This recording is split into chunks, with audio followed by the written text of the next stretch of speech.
네, 안녕하십니까. 제 아빠입니다. 예, 퇴근길입니다. 퇴근길인데 차가 너무 밀려가지고, 방송 보니, 유튜브 방송 볼 것도 없고 그래가지고, 영상을 켰습니다. 뭐, 저번 주말에 딸내미하고, 왕가 사는 남자 영화 봤는데, 영화 이거 볼만하대요. 마지막, 영화 10분 마지막 클라이막스는 완전 관객들 즙을 짜더라. 눈물을 짜대요, 짜. 네가 눈물 안 나고 배겨, 이런 식으로. 실화를 바탕으로 했다는 게 또 감동적이고, 어느 정도 각색은 했겠지만, 유해진이라는 영화 배우의 연기력이 아주 돋보이는 영화였습니다. 최근 영화 받는 것 중에는, 한국 영화 중에는 제일 괜찮은 것 같아요. 요즘 워낙 스릴러, 반전, 있잖아요.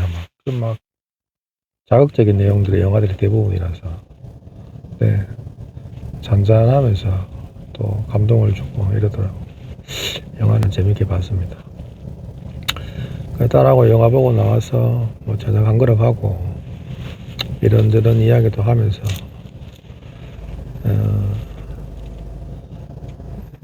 더 이상 이야기하지 말아야 될 이야기하지 마는 게 아니고 이야기하면 괜히 스트레스 받는 가족 구성원 이야기는 앞으로 하지 말자 이렇게 이야기하고 오히려 그 에너지를 너하고 동생하고 이렇게 그냥 평범하고 열심히 사는 우리 가족 구성원에 대해서 이야기하자 하고 이야기하니까 아이도 방긋방긋 웃더라고. 그동안 쓸데없는 아빠가 에너지를 너무 쏟으니까 자녀들도 애들도 본인이 어떻게든 관심을 받고 이렇게 사랑을 받아야 되고 어떻게 됐든 그래야 되는 상황이었는데 본인은 자꾸 외면당하는 느낌, 소외당하는 느낌을 많이 받았는 것 같아요. 군대에 있는 막내도 어떻게 됐든 화를 내든 미워하든 스트레스를 받든 그것 또한 관심이잖아요. 그게 전혀 일반적인 보편적인 소양을 가지지 못하고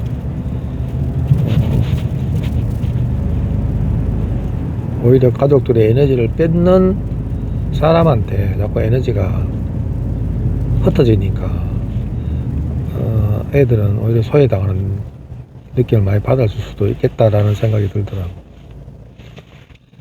그러면서 이제 앞으로 좋은 이야기하고 희망적인 이야기하고 모빅 이야기하고 비트코인 이야기하면서 그러면서 너가 미래를 준비하고 대비하고 또 퀵머니를 조금 이렇게 생각하지 말고 지금 시대가 이렇게 변해갈 때 거기에 동참했다는 것만으로도 참여했다는 것만으로도 그한테는 참 행운이니까 조금 더 관심을 더 갖고 조금 더 공부도 하고 단순하게 빨리 오르는 어떤 돈 불리는 데만 너무 연연하지 말고 너도 아빠 이래 보면 알겠지만 돈이라는 게 쫓고 이래 하면 전혀 엉뚱한 데서 돈이 박살나거든. 돈이라는 게 그만큼 잡기 어렵고 잡는다고 잡히는 것도 아니고 그러니까 마음가짐이 중요하다. 또 이런 이야기 하면 잔소리도 들리는 것 같은데 사람이 이제 돈이라는 게 참 그런 것 같아요. 이게 내가 아무리 부여잡고 잡고 쌓고 싶어도 흩어질 때가 되면 그냥 흩어지더라고. 사람 마음 가는 대로 돈이 가더라고. 예를 들어서 우리 집에 사고 치는 그 녀석한테 내가 신경을 쓰잖아. 신경을 썼었잖아요. 쓰니까 거기로 다 돈이 흩어지더라고. 관심을 이제 마음의 문을 닫고 이제 약간 하니까 글로는 이제 돈이 안 가는 거죠. 이제 더 이상 내 마음의 문이 닫히니까. 돈이라는 게 참 사람 마음 가는 곳으로 가는 것 같아. 이게 결국에는 마음 같아요. 돈이 종이 지폐 뭐 숫자 이게 아니고 그냥 사람 마음이 곧 돈인 것 같아.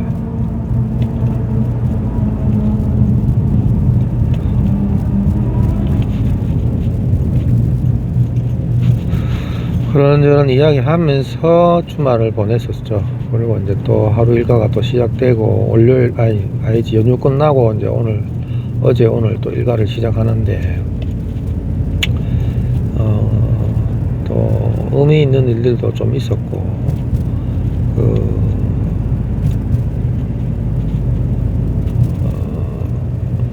이건 또 너무 구체적인 이야기가 또 하면 그러니까 가족끼리만 이야기할 수 있는 내용들은 가족끼리 하고 그렇습니다.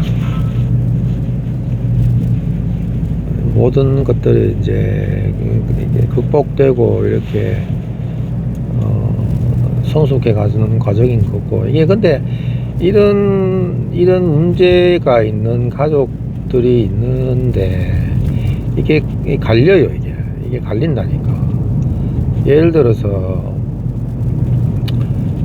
한 집안에 이런 구성은 이걸 뭐 폭력 가정이라고 예를 들어 보면 폭력적인 뭐 아빠가 있을 수 있고, 근데 원래 이제 가부장적인 집안이 우리나라에서는 폭력 가정 그러면은 항상 아빠 술 먹고 뭐 엄마 때리고 자식들 학대하고 막 이런 게 그냥 기본적인 어떤 테두리에 있는데 그거 다가 아니거든요. 예를 들어 가지고 아빠가 그 폭력 가정에서 자랐어요. 예를 들어서 폭력 가정에 같이 자랐는데 이제 본인은 아니지. 본인은 그런 폭력적인 성향이 없는 사람인데 폭력적인 아빠의 집안에서 그리고 폭력적인 그 성향을 물려받은 또 남동생과 어떤 뭐 이남 이녀 이러면은 그 장남으로 살았단 말이죠. 그러면 그 폭력적인 성향이 있는 아빠와 형제, 자기 남동생을 이렇게 보면서 엄청난 트라우마가 있을 겁니다.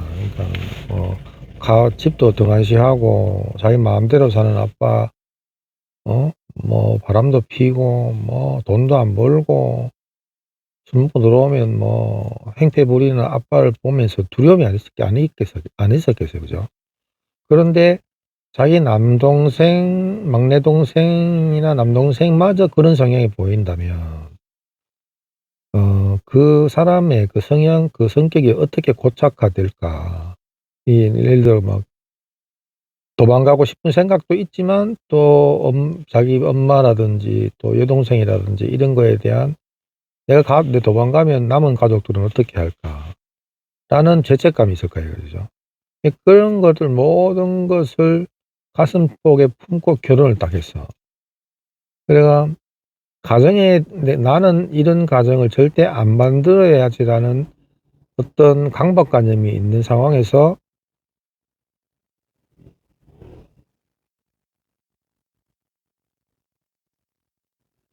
막 억눌린 그런 자가 있겠죠, 그죠? 근데 그런 상황에서 예를 들어가 딸을 3명을 낳았는데 딸을 2명을 낳든 3명을 낳든 하여튼 3명을 낳았는데 큰딸이 예를 들어서 뭐 비행 청소년 길을 지나서 성향 자체가 자기가 어릴 때 봤던 아빠나 자기 남동생 같은 성향을 보인다. 자기 큰딸이 아빠로서도 딸에 대한 어떤 막연한 보호 본능이 있거든요, 아빠들은. 근데 딸이 그런다. 야, 진짜 눈앞이 캄캄하겠죠. 와, 이거 진짜 환장하지. 왜냐하면 그런 성향에 있는 가족 구성원들을 겪은 사람은 그런 성향이 절대 변하지 않는다는 걸 알거든. 반성도 없고 죄책감도 없고 그 행동 패턴이 무한 반복된다는 사실을 본인은 직관적으로 알거든. 눈앞이 캄캄하다니까요. 그러면 그 가족 구성은 큰 딸을 보고 있는 동생 2명도 있을 거 아니에요. 그죠? 그러면 아빠는 선택을 해야 돼. 어떻게 됐든 이 딸아이를 우리 가족 구성원에서 성인이 될 때 어느 정도 보호막을 치고 가족 구성원에서 약간 배제를 하고, 배제한다기보다는 약간 분리를 하는 거죠. 분리를 해서 남은 가족 구성원이 온전히 살 수 있도록 하느냐, 아니면 그렇게 되면 본인은 엄청난 트라우마가 있기 때문에 가족이 붕괴될지도 모른다는 생각을 하겠죠. 그죠? 또 친인척이나 이런 사람들이 보기에 저 집안은 뭐 큰딸이 저래가 저래가 뭐 아빠가 뭐 딸까지 뭐 아예 뭐 버리고 뭐 저 집안이 뭐 이렇게 보일지 모른다는 공포가 있다니까요. 그러면 그 딸을 또 딸에 대한 또 보호 심리도 있고 이러니까 그 딸이 잘못 저지른 것을 방어하는 방어 기제가 이렇게 작동할 수가 있거든. 그러면 밖에서 딸이 막 사고 치고 막 이러면 딸 편을 드는 거예요. 딸 편을. 그러면 어떻게 되느냐, 가족 구성원이 은연중에 그 딸과 공범이 돼버려요. 공범. 극단적으로 이야기하면 그 딸을 보호하기 전에 어쩔 수가 없거든. 그러면 그 둘째나 셋째가 볼 때, 둘째나 셋째는 그런 성향이 아닌데 또 이 갈리거든. 갈린다니까요. 예를 들어 둘째 같은 경우는 자기 언니의 그런 행동 패턴을 보면 두려움을 느끼겠죠. 와, 저런 일들을 그냥 스스럼 없이 저지르고, 그리고 아무 일도 아닌 것처럼 저렇게 뭐 스스럼 없이 웃고 이러면 뭔가 이상한 걸 느낀다니까요. 뭔가 두려운 공포를 느낀다니까. 그러면 이 동생이 해야 될 행동 패턴은 또 2가지예요. 같이 공범을 하고 같이 스며드느냐, 안 그러면 나는 이걸 탈출하느냐. 하겠죠. 그죠? 탈출할 확률이 높죠. 그래서 둘째는 뭐 이 집안을 내가 탈출하는 방법은 일찍 결혼을 한다든지, 안 그러면은 자기 언니의 어떤 폭력성이나 아빠의 비호 아래에 있는 저 언니의 그런 폭력성을 이길 수 있는 더한 폭력적인 남편을 만나는 거죠.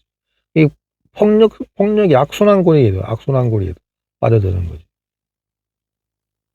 그리고 막내는 어떻게 되느냐, 이 생각을 해보면 아빠는 어떻게 됐든 큰딸을 어떻게든 지켜내고자 온 에너지를 다 쓸 거고, 오로지 딱 큰딸만 볼 거 아닙니까? 큰딸만. 다른 데 신경 쓸 데가 없잖아. 쓸 여력이 없잖아. 엄마는 예를 들어가 큰딸의 어떤 그런 걸 보고 두려움을 느낄 거고, 그 둘째한테 마음을 보상 심리를 많이 받을 거예요. 둘째한테. 그러면 막내는 오갈 데 없는 시세가 되거든.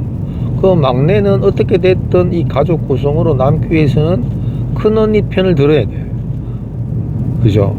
그래야 아빠하고 이어지는 어떤 공동체 구성원의 라인이 생기거든. 자기 생존 전략이잖아요.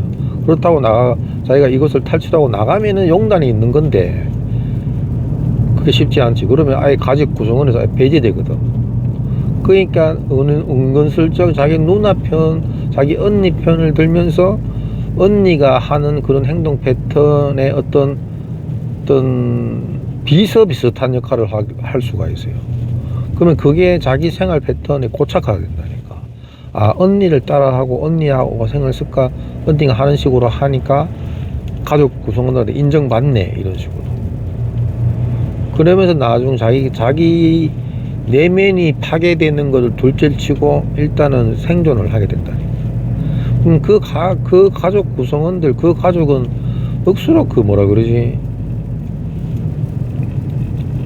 좀 뭐죠, 이게 병리적인 가족 관계가 된다. 병리적인 가족 관계. 일반적인 평범한 가정이 아니고. 이런 상황들을 꼭 해보니까 겁나더라니까요. 옛날에 옛날에 우리나라 영화 중에 범죄 가족이라는 영화가 있었는데, 그게 왜 보면 어떤 그런 모티브가 아닐까 싶기도 하고. 어쩔 수 없이 그 동조해야 되는 그 가족 구성원들의 그 심리라는 게 얼마나 불안하고 초조하고 또 허무하고 공허하고 그렇겠나 라는 생각을 해봤어요. 이 가족 구성원들 하나하나 이게 장기알처럼 장기 두는 것처럼 이렇게 빼고 다른 거를 끼워보고 다른 거를 끼워보고 해도 모든 게 이게 악순환의 꼴이더라고. 어떻게 하더라도. 그러면 누군가 그 가족 구성원의 선장이나 리더가 판단을 해야 될 때가 와요. 어떻게 됐든 남은 구성원들을 위해서 내가 어떤 결단을 내릴 것인가라는 결단을 내려야 되는데, 일반 평범한 가정에 어떤 이런 일들이 잘 없잖아, 그죠? 없는데 이런 것들을 처음 경험해 본 어떤 뭐 아빠라든지 엄마 입장에서는 이 자식이라는 이 끈을 놓을 수가 없거든. 놓을 수가 없다니까요.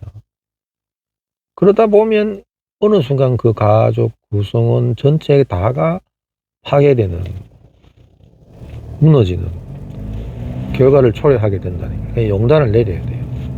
용단을 내리고 과감하게 단절을 선언하고, 그리고 남은 가족 구성원들을 보살펴야 돼요. 그래야지 그나마 그 가정에 희망이 있다니까. 그리고 도저히 안 된다 싶을 때는 그 가족 구성원들이 독립을 선언해야 돼요. 그 문제가 되는 가족 구성원들과의 단절을 선언하고 빨리 나와야 돼요. 피해가 나와야 돼요. 안 그러면 같이 동조하다 보면 자기 인생 자체도 그냥 쓰나미 왜 블랙홀에 빨려들듯이 다 빨려들어간다니까요.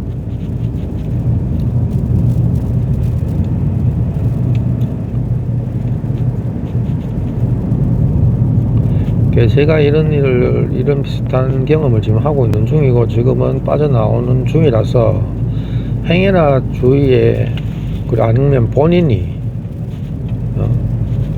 진짜 힘든 가족 구성원 하나 때문에 가족 구성원이 너무나 많은 피해를 본다고 생각했을 때, 근데 내가 이 집안에서 내가 뭐 어떻게 결단을 내리고 할 수 있는 위치에 있는 사람이 아니다. 나는 그래도 이 가족이 중요하다 라고 생각이 들 경우에, 진짜 이거 참 답 없는 이야기거든. 예를 들어 가지고 집안에 큰아들이 만약에 진짜 답도 없는 문제를 계속 일으키고 가족 구성원을 갉아먹는다. 근데 엄마는 또 그 아들을 어떻게든 구원해 줄 수 있다고 믿고 끝까지 그 아들을 믿고 의지하고 도와주고 한다. 근데 뭐 막내나 둘째는 엄마의 그런 모습을 보고 진짜 막 답답해 미치는 거지. 그러면 나 혼자 살려고 이 집에서 독립을 나가자니 남은 동생과 남은 형이, 그리고 남은 누나나 남은 엄마 아빠 걱정되고, 혼자 배신한 거 같고 죄책감 들고, 그러면 어쩔 수 없이 그 가족이 남아요. 참 이게 답이 안 나온다 이거.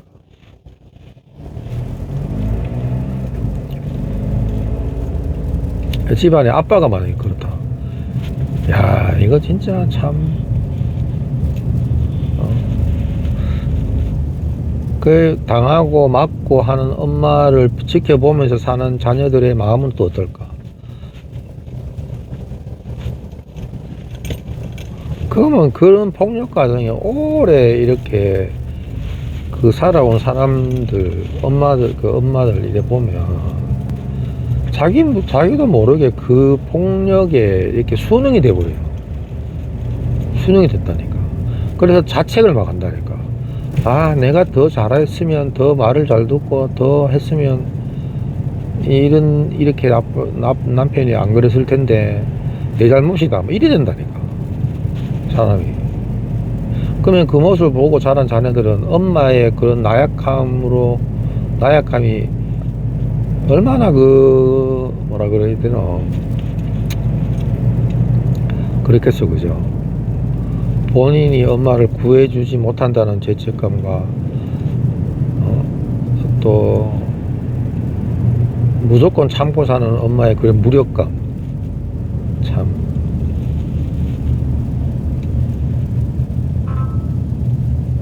그러니까 그런 가정에 뭔가 용기를 내고 단절을 선언하고 과감하게 하는 게 사람 누군가가 필요하다니.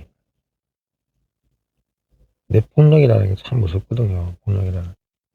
특히 가정폭력은 이거 밖으로 드러내기도 힘들 뿐더러 드러낸다고 해도 이렇게 도움의 손길을 주는 데가 잘 없어요. 경찰들도 뭐 웬간하면 관여 안 하려고 하고 분리가 잘 안 된다니까.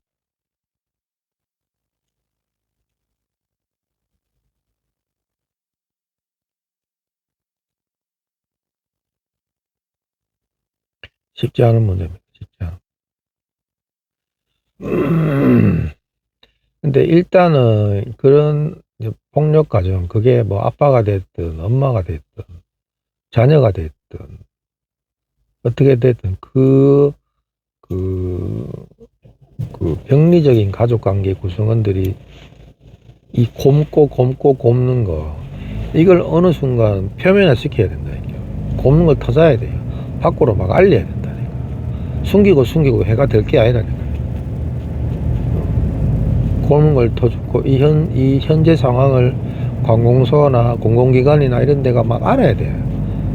알고, 이 시스템이 이 가족 구성원에 개입을 해야 돼요. 개입을 해가지고, 가정폭력 상담소 이런 데도 상담도 받고, 그들의 도움을 받아야 돼요. 그러니까 가족폭력 상담소도 한 군데만 있는 게 아니고 여러 군데 있거든요. 한 군데만 간다고 되는 게 아니라 여러 군데 막 찾아야 된다. 가가지고 이야기하고 막, 그러면 뭐 증거 자료 내라 하고 막 이래요. 뭐 녹음 내라, 뭐 경찰서에 신고했는 내라. 근데 가족 폭력이 있는데 경찰서 신고한다는 게 쉽나? 또 그게 약자라면 신고하면 더 맞는데 그런 공포를 어떻게 이기고 신고를 하노? 그냥 여기저기 막 알려야 된대. 주민자치센터가 갖고도 이야기하고, 그러면 누군가가 한 명은 도움의 손길을 내민다니까요.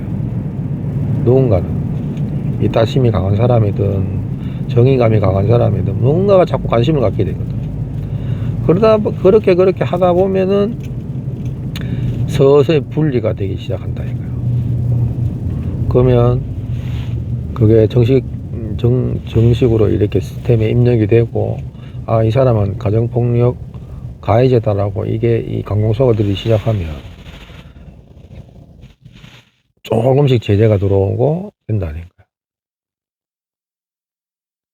그러면 이제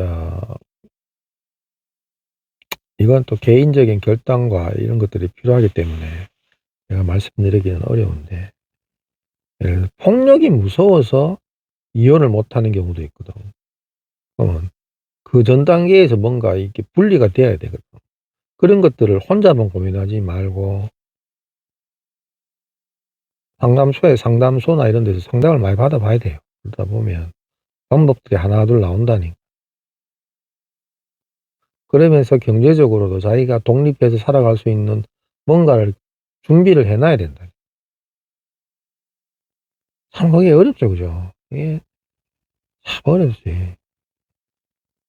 어렵지만 어렵다고 안 하면 앞으로 미래에도 희망이 없어요. 똑같을 거다. 근데 힘들지만 계속 내가 준비하고 장기적이든 단기적이든 뭔가 조금 더 실행에 나와서 뭔가를 이 문턱을 하나 둘 넘어야지만 그래도 희망이 보이거든. 삶이라는 게 그렇잖아요. 희망이 있으면 산다니까. 희망이 있으면 그래도 살아요, 사람이. 눈앞이 캄캄하고 아무것도 없고 이 삶이 그냥 죽을 때까지 계속 된다면은 그 진짜 우울하거든. 우울할 뿐만 아니라 진짜 이거는 뭐 극단적인 생각까지 하는 사람들이 보통 그렇잖아요. 희망이 없을 때 이 상황이 죽을 때까지 계속 반복될 거라는 그런 절망감 때문에 안 좋은 선택을 하는 사람들이 있거든요. 근데 조금이라도 희망이 있으면, 아, 내가 이 상황을 조금이라도 벗어날 수 있겠다라는 생각, 이 상황을 벗어나서 내가 밥 한 끼라도 잠 한숨이라도 편하게 잘 수 있는 그날이 올 거라는 생각, 그런 희망이 그 사람을 구해줄 수 있거든. 그러니까 스스로가 조금씩 뭔가 움직여야 돼요. 근데 그거는 뭐야, 원인 파악부터 확실해야 돼. 원인 파악. 이게 왜 그러냐, 이게 뭐가 문제냐, 누구의 문제냐, 그 누군가가 왜 이 똑같은 행동들을 반복하고 조금 더 변함이 없느냐,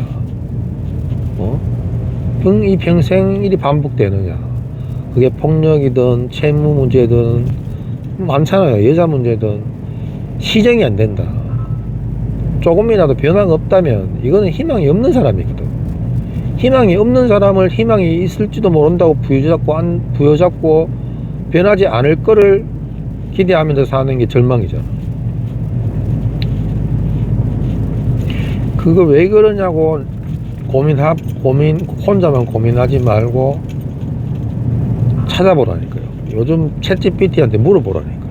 그 사람의 행동 패턴이 이렇고 이런데 늘상 반복되고 변하지 않고 뭐 거짓말을 계속 하고 뻔히 들킬 거짓말을 들켰음에도 하나도 뭐 예를 들어 거짓말을 했는데 들켰는데도 뻔뻔해. 근데 그 뻔뻔한 게 계속 반복돼. 당하는 사람은 억수로 황당하거든요. 왜 그러냐, 이게 도대체 이런 사람은 어떤 유형이냐. 챗GPT한테 물어보라니까. 챗GPT한테. 그럼 딱 나오는 게 반사회적 인격 장애. 그러면 무슨 큰 게 다른 사람 일반인들과 크게 다른 줄 아는데 안 달라요. 똑같아요. 더 평범해 보인다니까. 당하는 사람은 알지. 안 당하는 사람이 보기에는 그 사람 뭐 개안타니까요. 말도 잘하고 뭐 재밌고 뭐 외모도 뭐 수려하고 뭐 이래요. 그냥 그걸 당하지 않는 사람은 그 사람의 그 속 내면을 모른다니까요. 당하는 사람이 알아요. 그 사람의 그 냉철한 진짜 막 얼음장 같은 눈빛이라든지 막 이런 것들이 있거든요. 그러면 결국에는 이 사람이 이런 유형의 사람이 아니라는 의심이 딱 드는 게 반사회적 인격장애라든지, 그게 곧 사이코패스고 그게 곧 소시오패스고 뭐 어떨 땐 나르시스트라고도 하는데 약간 다른 거지만, 근데 그런 식으로 이렇게 한쪽으로 그 중심점, 그러니까 그 핵심이 딱 드러나요. 그 예를 들어서 사이코패스나 반사회적 인격장애라고 해서 똑같이 생기고 성격이 똑같은 게 아니거든. 조금씩 다르거든요, 제각기. 근데 근본적으로 공통점이 뭐냐, 전에도 말씀드렸지만 뻔뻔한 거짓말, 지속적인 거짓말, 폭력성, 자극 추구형, 양심 없고 죄책감 없고 공감 능력이 아주 부족하고, 이 공감 능력이 부족하니까 폭력적인 거예요. 왜냐면 상대방을 때리고 가해를 학대를 가하고 이러면 상대방이 엄청나게 마음이 아프다라는 걸 잘 모르거든요. 본인도 그런 감정 부분이 억수로 미미해요. 그러니까 두려움이라는 것도 두려움이란 감정도 거의 없다고 하긴 난 모르겠는데, 두려움이라는 감정보다 이익과 손실이라는 개념이 엄청 많고, 예를 들어서 이런 사이코패스 성향의 사람들은 자기보다 강한 사람, 자기보다 싸움을 잘하는 사람, 자기보다 강하다고 생각하는 사람하고는 별로 대립을 잘 안 해요. 왜 대립을 잘 안 하느냐? 두려워서 그러냐? 그런 개념, 일반적인 그런 개념이 아니고, 두려워서 대립을 하는 게 아니고 본인이 손해니까 하는 거예요. 본인이 손해니까. 해봐야 내가 맞으니까. 맞으면 아프잖아. 아프니까 손해잖아. 그러니까 오히려 더 위에 보면 약강 강약이라 하는 그런 약간 야비한 성향을 띠는 이유가 두려움 때문이 아니고 계산적이라서 그런 거예요. 계산적이라서. 손익 계산이 엄청 빠르거든요, 이런 사람들은. 그러니까 이런 것들을 알면 거기서 조금 더 알아가다 보면 대처법이 나름대로 생겨요. 그래서 어떻게 보면 지옥 같은 삶에서 그래도 조금이라도 빠져나오려면 다른 건 없죠. 뭐 관계를 정리하는 거죠. 그게 부부든 뭐 자녀든 뭐 부부간이든 답은 탈출구는 하나입니다. 단절. 누가 어떤 분 들으면 너무 냉철한 거 아니가. 우리 부모가, 우리 부부가, 우리 부모가, 어떻게 자녀가 이렇게 생각하실 수 있겠지만 그 지옥을 경험해보지 않은 사람들은 잘 모르죠. 그냥 일상적인 부모와 평범한 자녀와 평범한 부부끼리 아웅다웅 살아가는 거하고 넌 또 다른 거니까. 예, 오늘 집에 다 왔으면 오늘도 불편한 이야기를 많이 했는데 내가 이때까지 50 초반까지 살아오면서 그나마 깨달았는 것 중에 하나예요. 이게 너무 불편한 이야기이기도 하지만 이 불편한 진실을 아는 것과 모르는 것의 차이가 엄청나게 크더라고. 누군가는 이 불편한 진실을 몰랐기 때문에 인생이 통째로 파괴되는 것도 봤고, 그래도 좀 알았다는 이유로 조금은 잘 헤어나오고 자기 삶을 잘 찾아가는 사람들도 봤고, 근데 대부분은 많이 지더라고. 이 게임에서. 그들과의 게임에서 항상 패자예요. 일반적으로 감정이 있는 사람들은 감정이 없는 사람과 게임을 하면 이길 수가 없어요. 유일하게 이기는 길은 그들과의 게임에서 빠져나오는 거예요. 그들은 모든 게 게임이거든. 부모와 자식 간의 관계를 이용한 게임, 부부 간의 관계를 이용해서 하는 게임, 자녀라는 이유만으로 부모를 이용하는 게임. 어떻게 보면 참 절망적인 그런 인간의 모습이기도 한데, 이것 또한 현실이니까요. 안 그런 가족과 안 그런 안 그런 부모 자녀가 더 많기 때문에, 더 많뿐만 아니라 아주 훨씬 대부분이 그냥 그런 평범한 가정에서 사니까 이렇게 인간 사회가 그래도 별일 없이 이런 거 아니겠어요? 극소수지만 이런 가족 구성원들도 있다는 거, 있기 때문에